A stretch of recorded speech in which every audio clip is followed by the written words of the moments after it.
से शुरुआत करने की अनुमति चाहता हूं।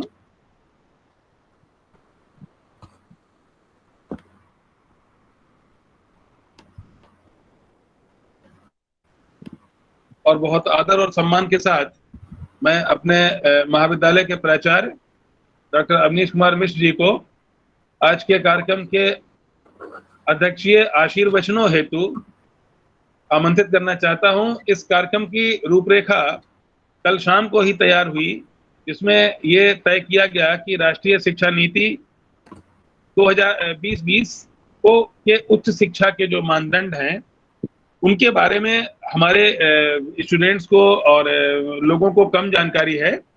तो आदरणीय प्राचार्य जी से इस बारे में अनुमति ली गई कि क्या एक ऐसे कार्यक्रम की शुरुआत की जाए जिसमें कि हमारे बच्चों को कम से कम ये जानकारी हो कि राष्ट्रीय शिक्षा नीति 2020 के बारे में हमारे बच्चों को कैसे जानकारी हो और ये हमारे लिए कितनी लाभदायक है और इसमें कौन कौन सी चीजें शामिल हैं। इसके लिए विशेष रूप से वक्ता के रूप में डॉक्टर निरंजन स्वरूप, एसोसिएट प्रोफेसर गणित, क्राइस्ट चर्च कॉलेज कानपुर से, उनको आज विशेष रूप से आमंत्रित किया गया। लेकिन कार्यक्रम की शुरुआत में हम अपने महाविद्यालय के प्राचार्य डॉक्टर अवनीश कुमार मिश्र जी पूरे कार्यक्रम में प्रेरणादायक के रूप में हमारे साथ हैं। मैं बहुत आदर और सम्मान के साथ उनको स्पर्श करते हुए उनसे आशीर्वादों की अपेक्षा करता हूं और उनसे सादर निवेदन करता हूं कि वे कृपया इस कार्यक्रम में अपने आशीर्वचनों से हमें अनुग्रहित करें। बहुत बहुत धन्यवाद सर, आपके अपने कीमती समय से हमें समय देने के लिए। Over to you sir, please.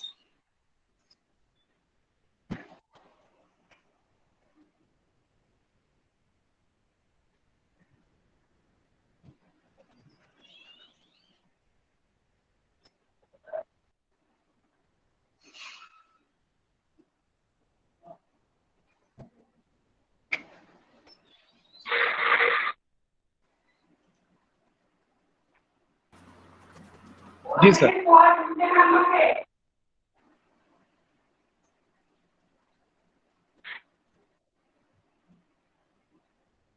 हाँ सर, माइक अनम्यूट।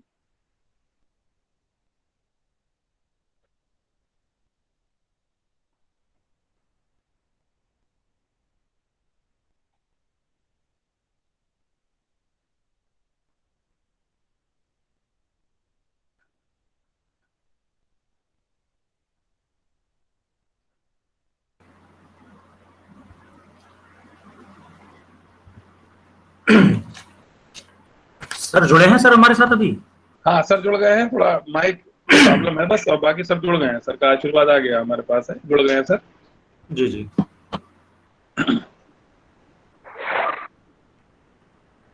मेरा सभी सम्मानित श्रोतागणों से अनुरोध है कि वो अपना कैमरा और अपना माइक ऑफ कर लें और कोई स्क्रीन अपनी शेयर ना करें। धन्यवाद।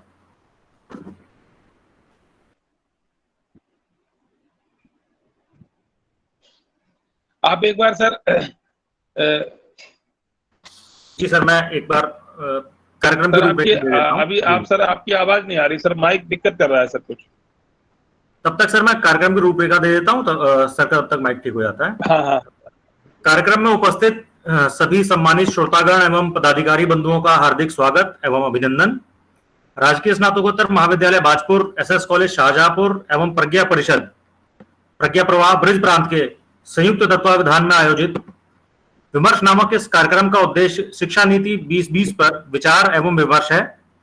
शिक्षा किसी भी राज्य के सांस्कृतिक, आर्थिक एवं सामाजिक विकास का आधार है और शिक्षा नीति उसकी दिशा को निर्धारित करने वाला घटक।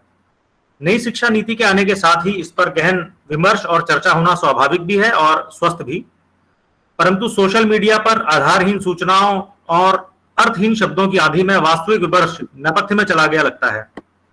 ऐसे में राजकीय स्नातकोत्तर महाविद्यालय बाजपुर, एसएस कॉलेज शाहजहांपुर एवं प्रज्ञा परिषद द्वारा अर्थपूर्ण एवं सारगर्भित विमर्श के प्रवाह को आगे ले जाने का ये छोटा सा प्रयास है। मुझे आशा है कि सभी उपस्थित श्रोतागण इस प्रयास से लाभान्वित होंगे। सर हमारे साथ जुड़ गए हैं क्या सर? हाँ सर जुड़े हुए हैं, सर के माइक में कुछ दिक्कत आ रही है, सर जुड़ चुके हैं हमसे। तो सर पहले सर निरंजन सर को बुला लिया जाए और बाद में उनसे आशीर्वादन करवा दें, या वेट करें थोड़ा? नहीं, सर की आवाज नहीं आ पा रही है। जी जी,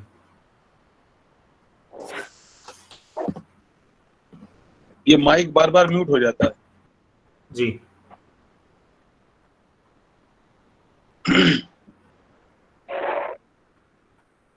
सर एक बार आप बाहर जाके दोबारा ज्वाइन कर लीजिए। जी सर, आप एक काम करो, इसको बाहर जाके दोबारा से ज्वाइन करो। एग्जिट करके हाँ दोबारा हाँ, ज्वाइन। एग्जिट करके दोबारा से ज्वाइन कर लो एक बार। हाँ? अच्छा ठीक है सर, ठीक ठीक ठीक ठीक। अच्छा अच्छा अच्छा अच्छा, नहीं तो कोई नहीं नहीं सर, रिज्वाइन तुरंत हो जाएगा, कोई दिक्कत नहीं है, अभी तो शुरुआत हुआ है। रिज्वाइन कर लीजिए सर।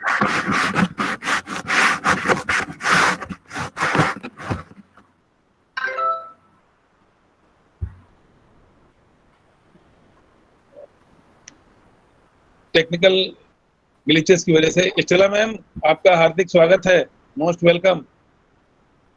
आप इतनी दूर से हमारे बीच में जुड़ी हैं, आपका बहुत बहुत धन्यवाद। आपने अपने कीमती समय में से समय निकाला। आप अनम्यूट करके बोल दीजिए, माइक अनम्यूट करके बोल दीजिए आप।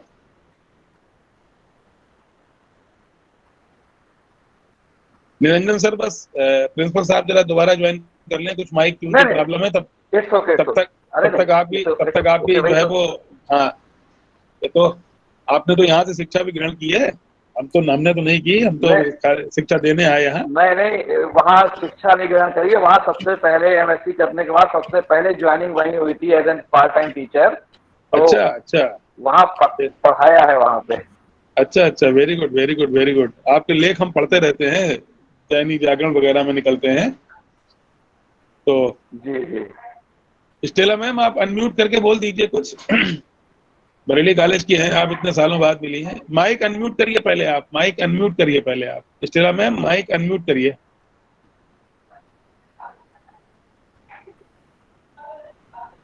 मैम आप माइक अनम्यूट करिए तभी बोल पाएंगी। स्टेला मैडम, माइक आपका म्यूट है, माइक अनम्यूट नहीं करना होगा। बिना अनम्यूट करे कैसे बोलेंगे आप?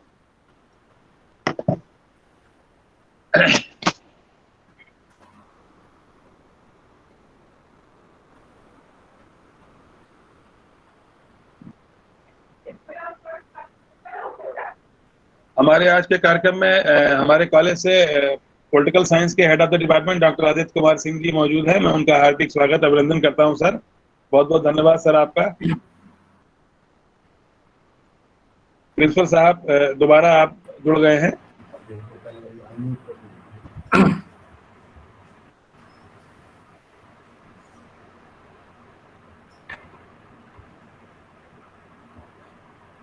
हाँ अभिजीत, बोल के देख लो एक बार। कौन बोला है? जी जी सर। हाँ अतुल जी सर। प्रिंसिपल साहब को आमंत्रित कर दो दोबारा। कार्यक्रम के आरंभ में मैं इस कार्यक्रम के संरक्षक एसएस कॉलेज शाहजहांपुर प्राचार्य डॉक्टर ए.के. मिश्रा जी को आमंत्रित करूंगा कि वो अपने आशीर्वचनों से हमारा उत्साहवर्धन करें। Doctor A K. Mishra sir. Hello, आवाज जी सर आ रही है आपको? जी सर जी सर, जी सर, बिल्कुल साफ आ रही है सर। प्रज्ञा परिषद और स्वामी सुखदेवानंद महाविद्यालय शाहजहांपुर और राजकीय महाविद्यालय बाजपुर के संयुक्त तत्वावधान में आयोजित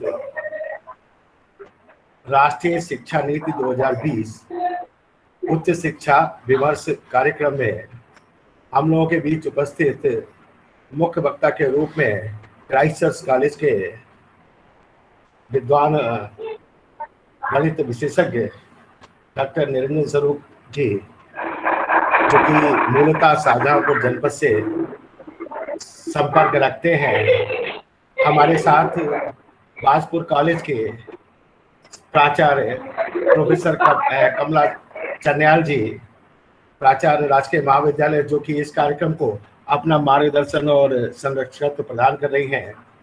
हमारे साथी प्रज्ञा परिषद के श्रीमान भगवती प्रसाद राघव जी, श्रीमान प्रवीण कुमार तिवारी जी, जो महात्मा ज्योतिबा फुले विश्वविद्यालय में दीनदयाल शोध पीठ के अंतर्गत कार्यरत हैं। हमारे महाविद्यालय के ऊर्जावान प्राध्यापक डॉक्टर आदर्श पांडे जी, डॉक्टर रमेश चंद्रा जी, और हमारे बड़े ही सानिध्य और हमारे जंतु विभाग में कार्यरत डॉक्टर अतुल उप्रेती जी, अतुल उप्रेती जी, आप सभी लोगों का इस राष्ट्रीय शिक्षा नीति 2020 के विमर्श कार्यक्रम में स्वागत और अभिनंदन करता हूं। साथ ही साथ इस कार्यक्रम की सफलता के समस्त सोपान पूर्ण हो, ऐसी आकांक्षा प्रभु से करता हूं। राष्ट्रीय शिक्षा नीति 2020 जब आई तो भारत के अंतर्गत पिछले काफी 5-6 साल से एक चर्चा थी कि देश के अंतर्गत नैसर्गिक प्रतिभाओं का विकास करने के लिए, लोगों में रचनात्मकता का दृष्टिकोण पैदा करने के लिए और जो मानवीय जन्मजात विशेषताएं हैं उनके अंतर्गत हम ऐसी पीढ़ी की रचना करने में समर्थ और सामर्थ्यवान बने जिससे देश की मानव पूंजी को एक रचनात्मक और दिशा दे सके और साथ ही साथ उनकी प्रतिभाओं का देश के विकास में, विश्व के विकास के लिए उनकी प्रतिभाओं का प्रयोग कर सके। इसी कड़ी के अंतर्गत भारत ने स्वतंत्रता से बाद अपनी शिक्षा नीतियों में मानव पूंजी का विकास करने के लिए बहुत सी नीतियां बनाई। 1968 में पहली नीति आई, उससे पहले कोठारी कमीशन था। 1986 के अंतर्गत दूसरी नीति आई। 1992 में फिर आंशिक परिवर्तन किया गया और ये नीति 34 वर्ष के पश्चात एक समग्र नीति के रूप में देश के सामने लाई गई। बहुत आमूल चूमूल परिवर्तनकारी ये नीति है जिसमें प्राथमिक शिक्षा से लेकर उच्च शिक्षा तक अनेक परिवर्तन दर्शाए गए हैं। इनका क्रियान्वयन भविष्य के गर्भ में छिपा हुआ है। इस शिक्षा नीति का लाने से पहले जो हमारी शिक्षा क्षेत्र की समस्याएं थी कि हमारे यहाँ रिसर्च और अनुसंधान, जिसे कहना चाहिए शोध और अनुसंधान के अंतर्गत विश्व के अंतर्गत किए जाने वाले पेटेंट के भूमिका बहुत अल्प सी थी और हमारे भारतीय शिक्षा संस्थान उस वैश्विक प्रतिस्पर्धा और चुनौती के अंतर्गत अपने उन स्थानों पर नहीं खड़े हो पा रहे थे जिसकी उनसे देश कल्पना कर रहा था। ऐसी स्थिति में उच्च शिक्षा में अनेक परिवर्तनकारी कदम उठाए गए हैं।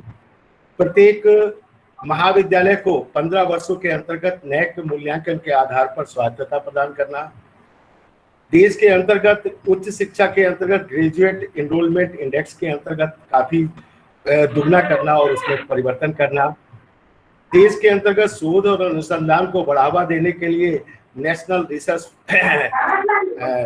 एक स्ट्रक्चर तैयार करना, साथ ही साथ उच्च शिक्षा के अंतर्गत उन्हीं मेधावियों को, उन्हीं क्षमतावान और सामर्थ्यवान को स्थान प्रदान करना जिसके माध्यम से हम एक ऐसा कलेवर तैयार कर सकें कि हमारी मानव संपदा का, मानव पूंजी का समुचित प्रयोग हो सके और साथ ही साथ विश्व की वैश्विक प्रतिस्पर्धा में जो भारत आज अपने कदम बढ़ा रहा है, चाहे वो आत्मनिर्भर भारत के रूप में हो, चाहे विश्व के अंतर्गत हम 5वीं विश्व की सबसे बड़ी अर्थव्यवस्था आर्थिक रूप से बने हो या विश्व के दूसरे सबसे बड़े हम जनांकीय लाभांश वाले देश हो या विश्व के सर्वाधिक प्रचलित और सर्वाधिक गैर विवादित लोकतंत्र के हिस्से हो। ऐसी स्थिति में मेरा अपना आग्रह है कि हमारे विद्वान आचार्य लोग, साथी लोग, प्रोफेसर्स लोग ये एक चर्चा करें कि इस तरीके से विमर्श के अंतर्गत हम इसका क्रियान्वयन किस तरीके से ऐसा कर पाए जिससे ये सार्थक उद्देश्यों के अंतर्गत शिक्षा नीति फलीभूत हो सके और उसके क्रियान्वयन के अंतर्गत उनके सुझाव भी आमंत्रित किए जा सके। प्रत्येक दिन भारत के अंतर्गत मानव शिक्षा मंत्रालय के द्वारा स्पष्ट रूप से ऑनलाइन खुला हुआ है कि लोग अपने सुझावों को प्रेषित कर सकते हैं और हर सुझावों के ऊपर गौर किया जा रहा है। ऐसी स्थिति के अंतर्गत इस विमर्श के सार्थक परिणाम निकलेंगे। Doctor Adarsh Pandey, doctor Ramesh Chandra, doctor Atul Preeti ji को मैं व्यक्तिगत रूप से एक बधाई भी देना चाहता हूं कि उनके सार्थक प्रयासों से कहीं ना कहीं नवोन्मेषी कार्यक्रम महाविद्यालय के द्वारा आयोजित किए जाते हैं। वो अपनी संपूर्ण ऊर्जा को सकारात्मक और रचनात्मक दृष्टि से सदैव महाविद्यालय और शैक्षिक संवर्धन के अंतर्गत लगाए रखते हैं। निरंजन जी का मैं पुनः महाविद्यालय परिवार की ओर से, चूंकि वो हमारे कुछ समय अल्पकाल के लिए पुराने साथी भी रहे हैं, उनका पुनः एक बार स्वागत करता हूं। और आदरणीय बहन प्रोफेसर कमला चन्याल जी के मार्गदर्शन का भी आकांक्षी इस विमर्श को उनका भी मार्गदर्शन इस विमर्श को प्राप्त होगा, ऐसी आकांक्षा रखता हूं। विमर्श की सफलता के सोपानों पर प्राप्ति हो, ऐसी कामना करते हुए मैं अपनी बात को समाप्त करता हूं। Over to doctor Adarsh Pandey. Hello. बहुत बहुत धन्यवाद सर, बहुत बहुत धन्यवाद सर। हेलो। आपके आशीर्वचनों से हम सभी लोग अनुप्रेरित हुए और हमें उम्मीद है कि इस कार्यक्रम का आगाज आप जैसे एकेडमिशियंस के वाणी से हुआ है तो उसका अंजाम भी बेहतर होगा। आप अपना आशीर्वाद हम पर बनाए रखिए सर, आपके आशीर्वाद की हमें बहुत जरूरत है। बहुत बहुत धन्यवाद सर, बहुत बहुत आभार आपका अपने कीमती समय से आपके 2 मिनट निकालने का जो आपने। Over to you doctor Atul. विमर्श की पहली कड़ी में आज हमारे बीच मुख्य वक्ता के रूप में उपस्थित हैं डॉक्टर निरंजन स्वरूप। डॉक्टर निरंजन स्वरूप क्राइस्टचर्च कॉलेज कानपुर में एसोसिएट प्रोफेसर के पद पर कार्यरत हैं। आपका अध्यापन का विषय गणित है। आप अध्ययन एवं अध्यापन के अतिरिक्त अकादमिक एवं सामाजिक कार्यों में गहन रुचि रखते हैं। आप कई राष्ट्रीय एवं अंतर्राष्ट्रीय संगोष्ठियों में प्रतिभाग कर चुके हैं। आपके कई प्रबंध राष्ट्रीय एवं अंतर्राष्ट्रीय शोध पत्रिकाओं में प्रकाशित हो चुके हैं। राष्ट्रीय स्तर के समाचार पत्रों में भी आपके लेख प्रकाशित होते रहते हैं। मैं डॉक्टर स्वरूप का इस विमर्श के प्रथम वक्ता के रूप में स्वागत करते हुए हर्ष का अनुभव कर रहा हूं। मैं डॉक्टर स्वरूप से प्रार्थना करूंगा कि वे शिक्षा नीति 2020 में उच्च शिक्षा के संबंध में अपने विचारों से हमें लाभान्वित करें। डॉक्टर निरंजन स्वरूप।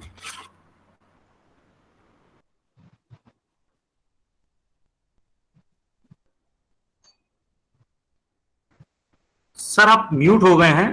डॉक्टर निरंजन स्वरूप, अगर आप अनम्यूट कर लें तो आपकी आवाज आ पाएगी।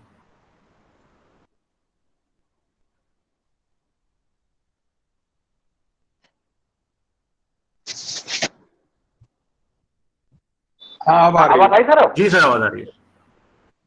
हाँ, धन्यवाद। सर्वप्रथम एसएस कॉलेज के प्राचार्य डॉक्टर अवनीश मिश्रा जी, प्राचार्य प्रोफेसर कमला चान्याल जी, गवर्नमेंट पीजी कॉलेज बाजपुर, माननीय भगवती प्रसाद राघव जी जो प्रज्ञा प्रभा वेस्टर्न यूपी के क्षेत्र संयोजक हैं, डॉक्टर प्रवीण त्रिपाठी जी जो दीनदयाल उपाध्याय शोध केंद्र रोहिलखंड विश्वविद्यालय से संबंधित हैं और प्रांत संयोजक हैं प्रज्ञा प्रभा के। आयोजक मंडल में डॉक्टर रमेश चंद जी, जूलॉजी विभाग SS college, doctor Atul Tripathi ji, zoology विभाग गवर्नमेंट पीजी कॉलेज बाजपुर, और संयोजक डॉक्टर आदर्श पांडे जी। आप सबको बहुत बहुत धन्यवाद कि आपने राष्ट्रीय शिक्षा नीति के विषय पर ये वेबिनार आयोजित करी और आपने मुझको निमंत्रण दिया, इसका भी आपको बहुत बहुत साधुवाद।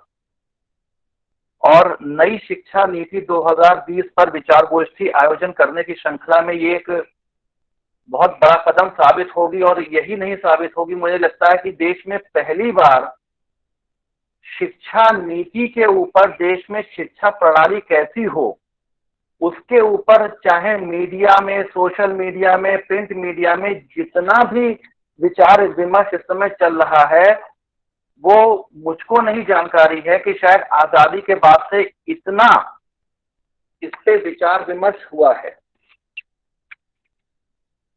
देश में आजादी के बाद से ये चौथी शिक्षा प्रणाली, चौथी शिक्षा नीति यहाँ पे लागू हुई है।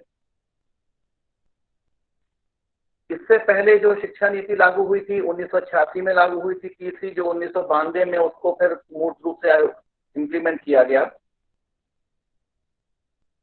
और आजादी के बाद से अगर हम आज देखते हैं, इस शिक्षा नीति से पहले हम देखें तो जैसा भी प्राचार्य अवनीश मिश्रा जी ने कहा था कि हम बहुत कहीं पिछड़ गए।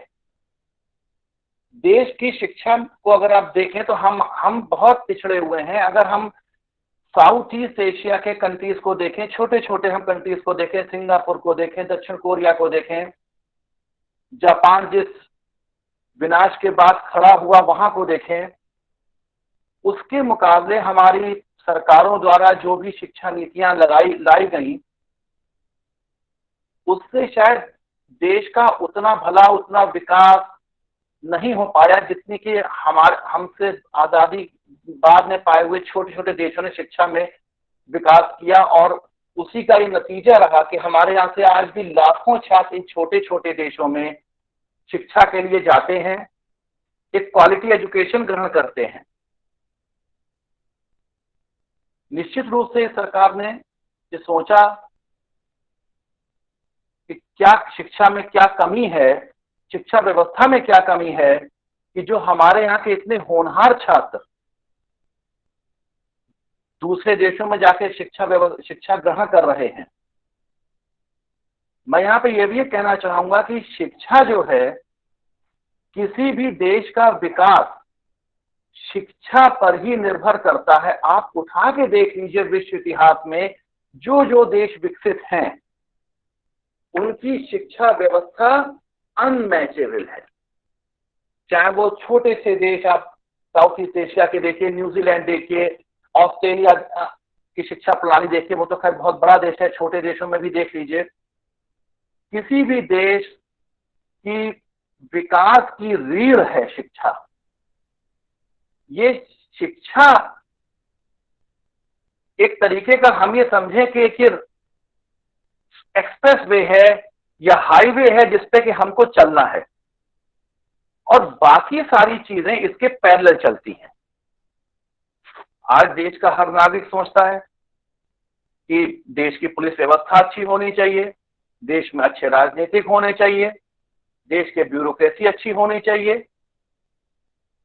लेकिन ये सब बिना शिक्षा व्यवस्था में सुधार किए हुए नहीं हो सकता।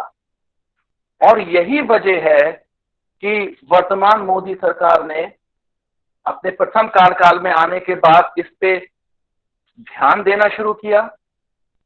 पिछले 2-3 साल में इसके ऊपर 2 कमेटियां बनी, देश भर से लोगों की या जनता के विचार विमर्श मांगे गए और उनको समाहित करते हुए नई शिक्षा नीति बनी।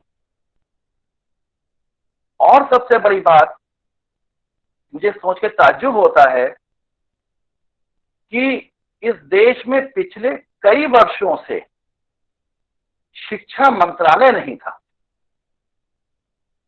हम शिक्षा को पिछली सरकारों ने किस सेकेंडरी लेवल पे रखा था कि हमने human resource development ministry create कर दी। वो ह्यूमन को एज ए रिसोर्स डेवलप कर रही थी, शिक्षा उसका प्राइमरी नहीं था, सेकेंडरी ऑब्जेक्टिव था। इस सरकार की दूरदर्शिता है कि इन्हें उस व्यवस्था को खत्म किया।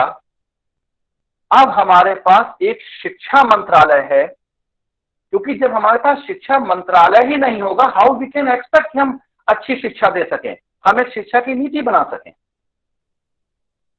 अब जब मंत्रालय हमारे पास है तो अब उसमें वैसी व्यवस्था भी होगी धीरे धीरे, और हो रही है नई शिक्षा नीति के माध्यम से, कि देश के बच्चों को, नवयुवकों को वास्तव में शिक्षित किया जा सके।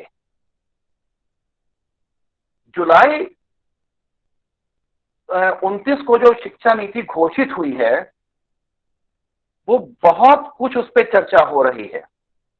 और सबसे बड़ी बात मैं यहाँ पे जो उपस्थित श्रोतागण को बताना चाहूंगा कि जो मैंने ऑब्जर्व किया, वर्तमान सरकार के बहुत कटु आलोचक जो भी मीडिया में, प्रिंट मीडिया में या अखबार हैं या जो भी चैनल्स वगैरह हैं, इस शिक्षा नीति की सबसे बड़ी बात यह है कि उनको भी इस शिक्षा नीति में जिस तरीके से वो अन्य छोटी छोटी बातों पर अटैक करते हैं, वो मौका नहीं मिला। ये बातें तो हो रही हैं कि ये व्यवस्था कैसे लागू करी जाएगी, ये कैसे होगा, हम कैसे करेंगे, क्योंकि शिक्षा जो होती है वो कॉन्करेंट लिस्ट में आती है। लेकिन आलोचकों को भी इसमें बुराइयां शायद ढूंढे नहीं मिल रही हैं। ये शायद इस शिक्षा नीति की सबसे बड़ी सफलता है। ये 1986 के बाद से जब हमने इस शिक्षा नीति में बदलाव किया तो हमको 34 साल लग गए। ये शिक्षा नीति आज अगर हम देखें कि हमारा देश का बच्चा, चाहे वो बच्चा है, युवा है, वयस्क है, एक उसके मन में आकांक्षाएं हैं, हर बात को लेकर आकांक्षाएं हैं। हमारे शहर का विकास कैसा हो, ये पिछले 5-6 सालों में जो ये सोच में बदलाव हुआ है, एक आकांक्षाओं का विकास हुआ है। ये उसी के तहत आज देश की जनता की, देश के लोगों की इस नई शिक्षा नीति से भी बहुत आकांक्षाएं हैं, चाहे वो छोटा बच्चा हो, चाहे वो युवा हो। एक समय था कि हमारे पास we were living in the life of deprivation. अब हम एक समय के उस मुहाने पे खड़े हैं कि जहां पे हमें उस लाइफ ऑफ डेप्रिवेशन से बाहर निकलकर एक डेवलपमेंट की तरफ देख रहे हैं। हम युवाओं की जो आकांक्षाएं हैं, उस हिसाब से मुझको ये लगता है कि इस शिक्षा नीति को आज नहीं, आजादी के बाद तुरंत लागू कर देना चाहिए था। क्योंकि इन 65-70 सालों में जो देश हमारा पिछड़ा, उसकी मुख्य वजह, चाहे वो किसी भी क्षेत्र में पिछड़ा, देश में एक डावाडोल शिक्षा नीति, अंग्रेजी व्यवस्था को ही आगे बढ़ाते हुए शिक्षा नीति को चलाया गया। इस देश में, इस देश की जरूरतों के अनुसार कैसी शिक्षा नीति बने, इस देश के बच्चे की जरूरत क्या है, क्योंकि हमारा देश एक छोटा सा देश नहीं है। हमारा देश ग्रेट ब्रिटेन की तरह एक नहीं है। यहाँ पे कश्मीर से कन्याकुमारी, गुजरात से लेकर अरुणाचल तक ऐसी विभिन्न भौगोलिक डिफरेंसेस देखने को मिलते हैं कि कोई भी एक नीति जो ऐसी बने कि जो फ्लेक्सिबल होनी चाहिए, लेकिन ये ध्यान नहीं रखे गए थे। तो नई एजुकेशन पॉलिसी में जो इस बात का विचार जो मैं कहना चाहता हूं वो ये कि इसको तो बहुत पहले ही लागू हो जाना चाहिए था, लेकिन खैर चलिए, देर आए दुरुस्त आए। वर्तमान सरकार ने ही सही इस जो हमारी गलतियां हुई थी उनको सुधारने का जो एक ये भागीरथी प्रयास किया है। I am sure it is going to change the gamut of pre school education, school education, higher education, doctorate degree and as well as professional education also. इस नीति में जो मैंने इसका अध्ययन किया कि 21वीं सदी में हमारी जरूरतों के हिसाब से इसको ढाला गया है। 21वीं सदी में mobility, flexibility, alternative path, ways of living और एक्चुअलाइजेशन पर जो इस तरीके से कदम उठाए गए हैं वो अत्यधिक सराहनीय है। मोबिलिटी के रूप में अगर हम बताना चाहें, मान लीजिए कोई बच्चा कोई एक शिक्षा का कोर्स ग्रहण करता है, शुरुआत करता है, उसको लगता है कि भाई मैं अब 1 साल के बाद इस काम को नहीं कर सकता, मैं किसी और दिशा में जाना चाहता हूं। अब तक की जो रिजिड शिक्षा प्रणाली थी तो उसमें एक सर्टेन टाइम फिक्स हो गया कि तुमको ये करना ही है, तुम बीच में कुछ नहीं छोड़ सकते। मोबिलिटी, फ्लेक्सिबिलिटी पर जो इसमें ध्यान दिया गया है, जो कदम उठाए गए उनको भी मैं और भी विस्तार से व्याख्या करना चाहूंगा। और दूसरी बात, हमारे देश के आजादी के बाद से, हमारे देश में आजादी के बाद से अगर हम देखें तो आज तक गुणवत्तापूर्ण शिक्षा मुहैया कराना एक हमारे लिए चुनौती बना हुआ है। शायद अब हम ये कह सकते हैं कि चुनौती थी, अब वो चुनौतियां खत्म हो गई हैं। बच्चों के स्तर पर हो चाहे वो वयस्कों के स्तर पर हो, संसाधनों की कमी से हम जूझ रहे थे। कई मातृभाषाएं की समस्या हमारे सामने थी, क्षेत्रीय विषमताओं की समस्याएं थी,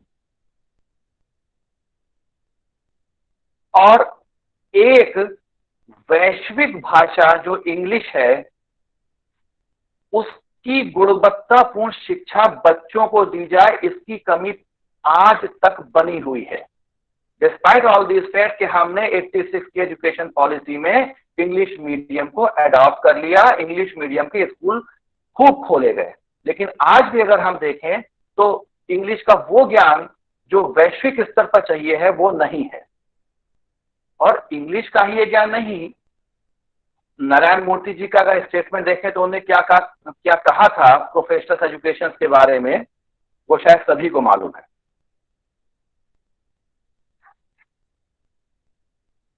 तो इस क्षेत्र में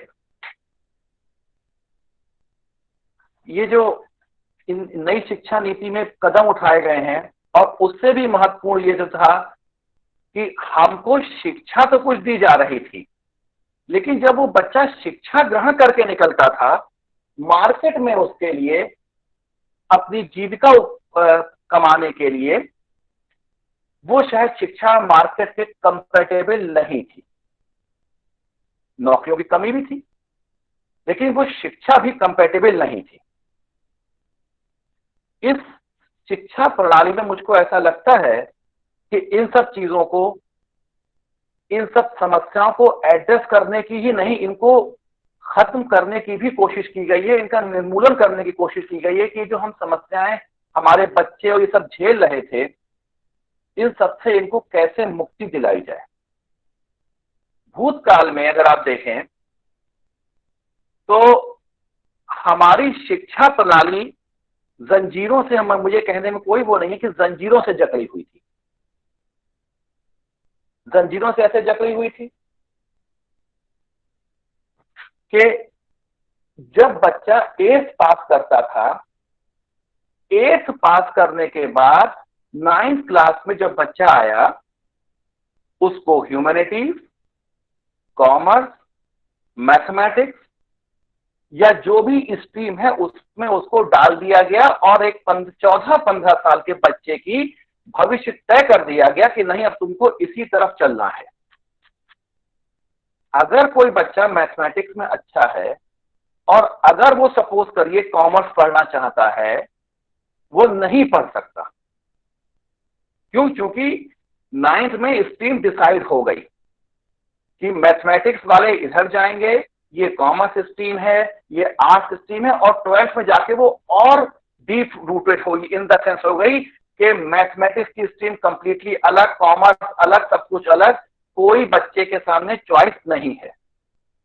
मेरी मैथमेटिक्स अच्छी है, मैं अगर चाहता हूं कि मुझको कॉमर्स पढ़ लूं, मैं नहीं पढ़ सकता, मेरे ऊपर बंधन है, नहीं पढ़ सकते आप। इस चीज को इस शिक्षा प्रणाली में दूर करने के लिए कदम उठाए गए हैं।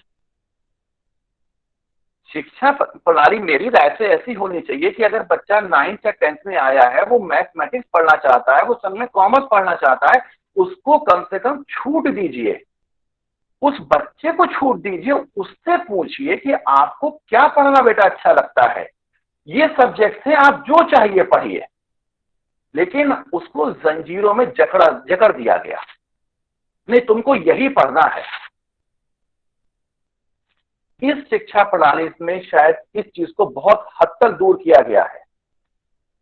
मैं एग्जाम्पल देना चाहता हूं, बीएससी में आप आ जाइए, ग्रेजुएशन में कोर्सेस डिफाइंड है, आपको ये 3 कोर्स लेना है। स्टेट यूनिवर्सिटीज में तो वो लिबर्टी नहीं है, सेंट्रल यूनिवर्सिटीज में डीयू वगैरह में कुछ लिबर्टी है, लेकिन वहां भी डिसाइडेड है कि स्ट्रीम डिसाइड कर दी है, आपको ये स्ट्रीम लेना है, इसी में आप पढ़ेंगे। अगर बच्चा चाहता है कि भाई मैं एक सब्जेक्ट ले लूं, सपोज कीजिए रोहिलखंड यूनिवर्सिटी का बच्चा कोई चाहे कि मैं मैथमेटिक्स के संग इकोनॉमिक्स पढ़ लूं और कॉमर्स पढ़ लूं, वो नहीं पढ़ सकता, कहीं नहीं पढ़ सकता। ये बंधनों की क्या जरूरत थी? अब जो बच्चा मान लीजिए मैथमेटिक्स, इकोनॉमिक्स और कॉमर्स पढ़ना चाहता है और आप उसको कुछ मैथमेटिक्स, फिजिक्स और केमिस्ट्री पढ़ाएंगे, मुझे तो नहीं लगता कि वो मन से पढ़ पाएगा, तो उसके ऊपर एक बंधन लादना हुआ। 1950s में जो कोर्सेज चल रहे थे, BSc with PCM group, BSc with जेडबीसी group, वो आज भी चल रहे हैं। फ्लेक्सिबिलिटी नहीं है उनमें, जबकि दुनिया कहां से कहां पहुंच गई, कितना समय बदल गया, बाजार की मांग बदल गई, लेकिन शिक्षा प्रणाली वही चलती रही। तो इस शिक्षा प्रणाली में सबसे पहले जो एक फ्लेक्सिबिलिटी दी गई है, वो मुझको लगता है ये इसका बहुत बड़ा अचीवमेंट है, और ये इसकी जितनी तारीफ की जाए वो कम है। दूसरी चीज जो शिक्षा प्रणाली में लागू की है, जो इन्हें 5+3+3 का एजुकेशन सिस्टम लागू किया, जिसमें बच्चे की शिक्षा 3 वर्ष से शुरू होगी, उसको कक्षा 5 तक और कक्षा 8 तक अगर हो सके तो कक्षा 8 तक, नहीं तो कक्षा 5 तक मातृभाषा में शिक्षा देनी है। ये एक ऐसा कदम है कि जो मुझको ताज्जुब होता है कि अब तक क्यों नहीं उठाया गया। दुनिया में कोई ऐसा देश नहीं है कि जो अपनी मातृभाषा को छोड़ के बच्चे से कहता हो कि तुम इस भाषा में शिक्षा ग्रहण करोगे। आप जर्मनी का एग्जाम्पल ले लीजिए, वहां जर्मन लैंग्वेज में शिक्षा होती है, जो बच्चे की बेसिक शिक्षा होती है। लेकिन यहां पे हमारे यहां जो शिक्षा प्रणाली थी अब तक, कक्षा नर्सरी से या फर्स्ट से बच्चे को इंग्लिश में उसके ऊपर थोपी जाती थी। साइंस भी ये कहती है कि जो बच्चा घर में आके हिंदी बोलता है या बांग्ला बोलता है या उड़िया बोलता है, सिर्फ 3-4 घंटे उसके ऊपर आप इंग्लिश थोप देंगे तो वो बच्चा इंग्लिश को भी नहीं ढंग से ग्रहण कर सकता और अपनी मातृभाषा में भी कमजोर हो जाए। बच्चों के अंदर दिमाग में भाषा के कोष्ठक बने होते हैं, पहले आप उनको डेवलप कर दीजिए, उस मातृभाषा में डेवलप कर दीजिए, और उसके बाद जब बच्चा उन कोष्ठक को उसके ब्रेन में मातृभाषा डेवलप हो जाएगी, तो वो तो संगीत हल्के असर से कोई भी दूसरी भाषा, मेनली अगर आप इंग्लिश पढ़ना चाहते हैं, वो ग्रहण कर सकता है।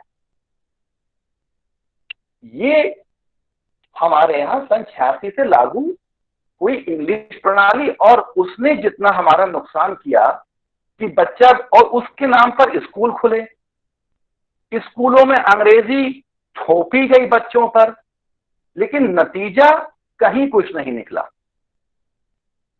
तो मातृभाषा में शिक्षा देने का जो इस सरकार ने सोचा और जो ये कदम उठाया कि कक्षा 5 तक शिक्षा मातृभाषा में दी जाएगी और संभव हो तो 8 तक दी जाएगी, और संग इंग्लिश को थोपा नहीं जाएगा, ये तो एक ऐसा कदम है जो मुझको, मैं फिर कहूंगा, बहुत पहले उठ जाना चाहिए था, और जो शायद देर आए दुरुस्त आए, लेकिन चलिए उठाया इस सरकार ने, ये बहुत अच्छा कदम उठाया।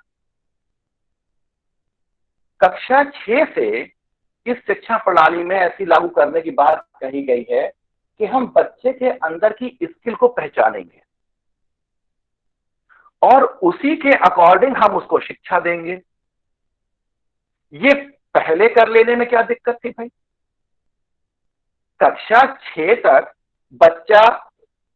बच्चे में गुण आने लगते हैं सामने कि इस बच्चे का रुझान किस तरफ है। सपोज कीजिए उसका आर्ट में है इंटरेस्ट है, सपोज कीजिए उसका लेखन में है इंटरेस्ट है, तो क्यों ना हम उसको उसी उम्र से वो चीज सिखाना शुरू कर दें, धीरे धीरे हम उसको उस तरफ ले जाएं कि जिसमें उसकी बेसिक इंस्टिंक्ट है। खैर, फिर भी बात आती कि इस शिक्षा प्रणाली में इस चीज को पहचाना गया और इसके प्रयास करे जाएंगे, एक करा जाएगा कि कक्षा 6 से ही बच्चे में जो उसके अंदर गुण छुपे हुए हैं, जो नेचुरल गिफ्टेड हैं, उनको सामने आने पर उसी दिशा में उसको शिक्षा दी जाए, ये इसका एक बहुत ही अच्छा, ये भी एक इसका बहुत ही अच्छा स्टेप है।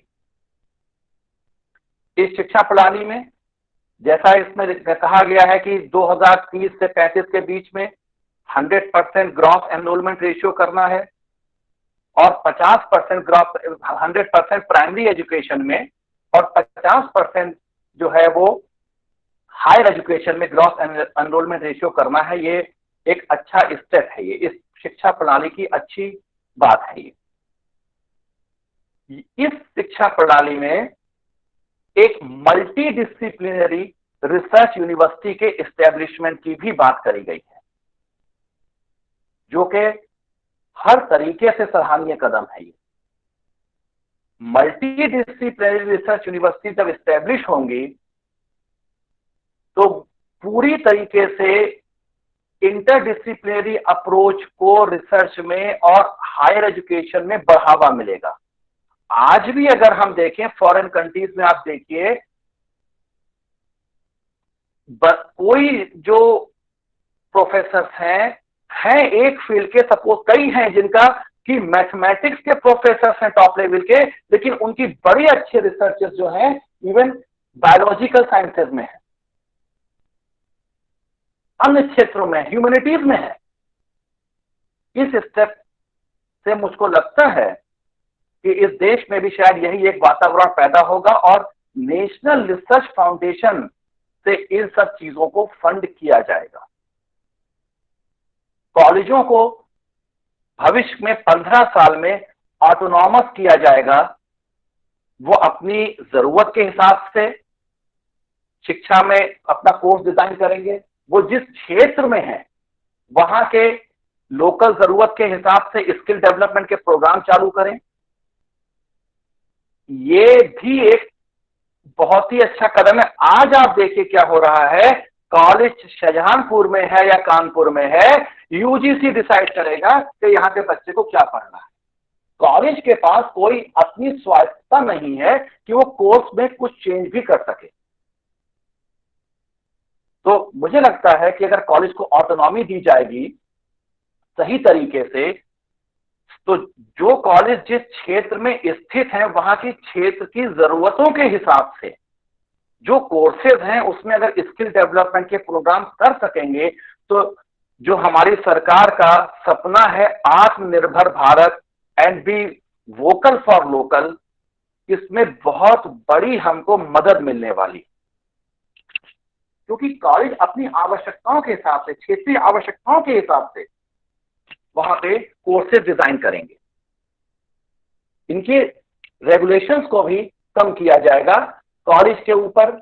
आज अगर हम देखते हैं, कोर्स डिजाइन करेगी यूजीसी, यूजीसी एक कोर्स डिजाइन कर देगी, इंप्लीमेंट यूजीसी रूल्स रेगुलेशंस बना देगी। इंप्लीमेंट करना ना करना, किस हद तक करना, ये सरकारों के ऊपर निर्भर है। ये उसमें कितना मॉडिफिकेशन करना है अपने हिसाब से कर सकते हैं। वो नेक एक्रीडेशन करेगा, यूजीसी तो रूल्स बनाएगा, एक्रीडेशन नेक करेगा, फाइनेंस सरकारें करेंगी। इससे हटके एक जो इस शिक्षा प्रणाली में व्यवस्था करी गई है कि एक पिलर आप समझ लीजिए, उसी के ऊपर 4 वर्टिकल्स लगा दिए गए हैं कि जो एक्रीडेशन, नियंत्रण, मान्यता, इन सब चीजों को देखेंगे। एक ही बॉडी के 4 विंग होंगे। अभी बॉडीज ही अलग अलग हैं। इन सब चीजों को मर्ज करने की जो इसमें विचार है, वो उससे जो कॉलेज के कामों में, शिक्षा के कामों में जो बाधाएं आती हैं, उनको भी बहुत हद तक दूर करने में दूर किया जा सकेगा, ऐसा मेरा मानना है। और ये अच्छी बात है कि एक ही बॉडी है, भाई आप ही मान्यता दे रहे हैं, आप ही कोर्स डिजाइन कर दीजिए, आप ही उसी को फंडिंग कर दीजिए। जो हम इस समय 4-4, 6-6 पिलर के पास भागते हैं, यहां से वहां जाते रहते हैं, पहले अप्रूवल लेंगे, इस संस्था से अप्रूवल लेंगे, उस संस्था से एक्रीडिट कराएंगे, फिर फाइनेंस कराने के लिए हम स्टेट गवर्नमेंट के पास जाएंगे या सब कुछ जाएंगे। ये चीज शायद इसमें काफी हद तक दूर हो जाएगी और इससे डे टू डे फंक्शनिंग को में आसानी ही आएगी। रेगुलेशंस को खत्म करने की जो बात है उसमें कहा गया है कि कॉलेज के लिए कोई रेगुलेटरी बॉडी नहीं, आप अपना एक्रीडेशन खुद कीजिए और पब्लिक एक्रीडेशन करेगी, जनता आपका एक्रीडेशन करेगी। उसके लिए कोई एक्रीडेशन बॉडी की जरूरत नहीं है। सेल्फ अप्राइजल सिस्टम को जो इसमें बढ़ावा दिया गया है वो भी एक इसमें बहुत ही सराहनीय कदम है इस शिक्षा प्रणाली में। दूसरी बात, बहुत से लोगों ने ये कहा कि लागू कैसे होगी, इतना पैसा कहां से आएगा। उसके लिए भी इस सरकार ने क्रांतिकारी कदम उठाया है। पहली बार इस देश में जीडीपी के 6% का उच्च शिक्षा पे खर्च किया जाएगा।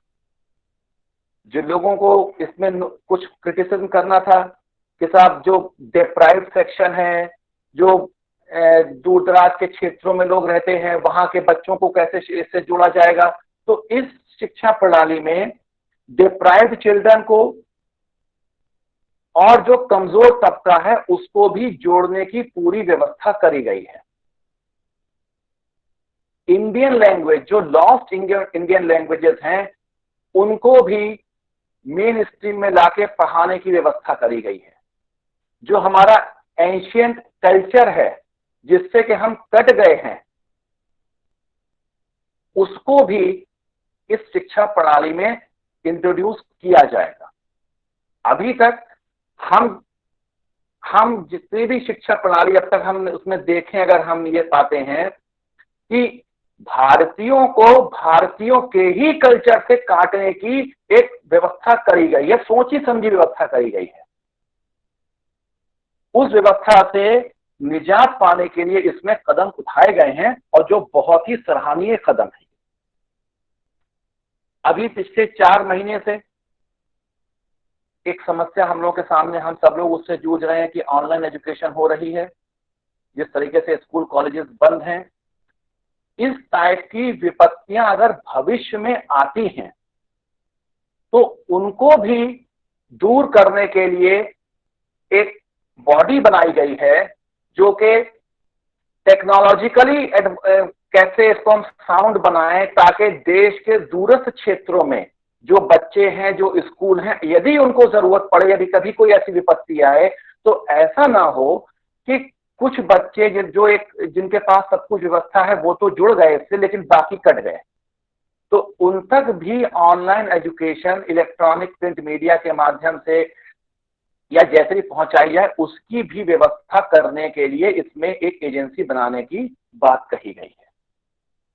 मेरे विचार से इस शिक्षा प्रणाली में अगर आप दोष निकालना चाहें, सिर्फ जस्ट क्या दोष ही निकालने के लिए आमादा बैठे हैं, तब तो फिर कोई बात नहीं। आप 50 जगह हर बात पे दोष निकालिए, लेकिन जिस तरीके से शिक्षा प्रणाली को देश की जरूरतों के हिसाब से, हमारी देश की जरूरतें क्या हैं, उसके साथ साथ इस भारत जैसे विशाल देश में केवल जो जरूरत एक जगह की है वही सब जगह की नहीं है। तो जो भौगोलिक हमारी जो विस्तार है उसको भी ध्यान में रखा गया है, सांस्कृतिक विस्तार को भी ध्यान में रखा गया है, भाषाई जो समस्याएं ना आए इसको भी ध्यान में रखा गया है। मेरी नजर से इस शिक्षा प्रणाली को जितना जल्दी से जल्दी लागू करा जाए और अल्टीमेट वो उतना ही इस देश के लिए अच्छा है, इस देश के भविष्य के लिए अच्छा है। क्योंकि देश का विकास मेरे विकास से विचार से तभी हो सकता है जब हम एक अच्छे शिक्षित होंगे, हमको अच्छी शिक्षा मिले, हमको विश्व स्तरीय शिक्षा मिले। हमारे देश में ऐसी शिक्षा हो कि देश के बच्चे को विदेश ना जाना पड़े गुणवत्तापूर्ण शिक्षा लेने के लिए। इसलिए विदेश न जाना पड़े कि वो कुछ सब्जेक्ट यहाँ नहीं पढ़ सकता, उसके ऊपर बंधन है, वो जो सब्जेक्ट चाहे यहाँ पढ़े, जिस प्रकार के विद्यालय में चाहे वो पढ़े। एक बात जो यहाँ पे शिक्षा प्रणाली में कही गई है, जो सरकार के तरफ से वक्तव्य आए हैं कि फी स्ट्रक्चर को यूनिफॉर्म किया जाएगा। ये बहुत ही अच्छा कदम है कि यूनिफॉर्मिटी इन फी स्ट्रक्चर भी होना बहुत जरूरी है। आज अगर हम देखें, एक कॉलेज है, गवर्नमेंट एडेड कॉलेज है, वहां पे इतनी फीस है, सेल्फ फाइनेंस उस वहीं पे खुले हुए हैं, वहां पे फीस स्ट्रक्चर दूसरा, इवन गवर्नमेंट टू गवर्नमेंट में आप देख लीजिए कितना वेरिएशन है। आप दिल्ली यूनिवर्सिटी का फीस स्ट्रक्चर देख लीजिए और जेएनयू का फीस स्ट्रक्चर देख लीजिए। जब ये विषमताएं क्यों हैं, क्यों नहीं इन विषमताओं को दूर किया गया? तो इस सरकार ने जो एक स्टेप उठाया कि हम यूनिफॉर्म फीस स्ट्रक्चर लाएंगे और उसके लिए एक रेगुलेटरी बॉडी बनाएंगे। ये एक बहुत ही सराहनीय कदम है कि कम से कम देश में एक फी स्ट्रक्चर यूनिफॉर्म हो जाएगा। एक नेशनल लेवल पे हायर एजुकेशन सर्विसेज कमीशन बनाने की बात की गई है, जो उच्च शिक्षा में यूनिफॉर्मिटी लाने के लिए कोशिश करेगा। शिक्षा से संबंधित मामलों को, शिक्षकों की समस्याएं जो भी कुछ हैं, उनके लिए एक नेशनल एजुकेशन ट्रिब्यूनल का गठन कुछ ही समय में हो जाएगा। वो तो प्रोसेस काफी आगे बढ़ गई, वो भी इसका एक इंटीग्रल पार्ट है कि हम शिक्षकों की जो भी समस्याएं होती हैं उनको हम सीधे, हमारा एक एजुकेशन ट्रिब्यूनल हो, हम उसमें जाके निस्तारित करा सकें, जो at par with high court होगा। तो इससे जो भी समस्याएं शिक्षा जगत में आती हैं, तो कॉलेजों की समस्याएं हैं, स्कूलों की समस्याएं हैं, वो हाई कोर्ट में दशकों तक केस पड़े रहते हैं, लेकिन उनका निस्तारण नहीं हो पाता। तो ये भी इस शिक्षा पद्धति जो प्रणाली लागू करी जा रही है, नेशनल एजुकेशन पॉलिसी 2020, उसका एक अति सराहनीय कदम है। मुझे फिर यह कहना होगा कि शायद अगर आजादी के बाद से ही ये शिक्षा व्यवस्था देश में आज लागू कर दी गई होती, तो आज हम कहीं और होते, हम किन्हीं और बुलंदियों पे होते। लेकिन चलिए, वर्तमान सरकार को बहुत बहुत साधुवाद, उन संगठनों को बहुत बहुत साधुवाद कि जिनके प्रयासों से ये सरकार ने इस नई शिक्षा प्रणाली को लागू किया। और एक बात मैं ये कहना चाहता हूं अंत में कि आज हमारे देश के लिए ये बहुत शुभ घड़ी है। आज तक देश में, जैसा मैंने पहले भी कहा था, शायद प्रिंट इलेक्ट्रॉनिक मीडिया में इतनी चर्चा कभी नहीं हुई शिक्षा को लेके, और देश के लिए एक अच्छी संकेत है कि कम से कम अब इस देश में पब्लिकली प्लेटफॉर्म्स पे शिक्षा नीति कैसी हो, उसके ऊपर अब विचार होना शुरू हो गया है। और मुझको उम्मीद है कि भविष्य में वो दिन भी आएगा इस देश में, बहुत मुद्दों पे हमने चुनाव लड़ लिए, बहुत सी चीजों पे चुनाव लड़ लिए, लेकिन इस देश में प्रांतों में एक दिन वो भी आए कि जब शिक्षा के मुद्दे पे चुनाव लड़े जाएं, पॉलिटिकल पार्टीज का ये विजन हो कि ये शिक्षा पद्धति हम लागू करेंगे, इसके ऊपर जनता फैसला करे। मैं अंत में अपनी वाणी को विराम देता हूं, बहुत समय नहीं लेते हुए। जहां तक था मैंने अपने विचार रखे हैं, हो सकता है इससे कुछ लोग असहमत हों, लेकिन ये मेरे अपने विचार थे। और मैं एसएस कॉलेज की टीम को, गवर्नमेंट पीजी कॉलेज बाजूपुर उत्तराखंड की प्राचार्य महोदय और वहां के शिक्षकों को बहुत बहुत धन्यवाद, साधुवाद देता हूं कि आप लोगों ने मुझे इस योग समझा, मुझको आमंत्रित किया अपने विचार रखने के लिए। धन्यवाद।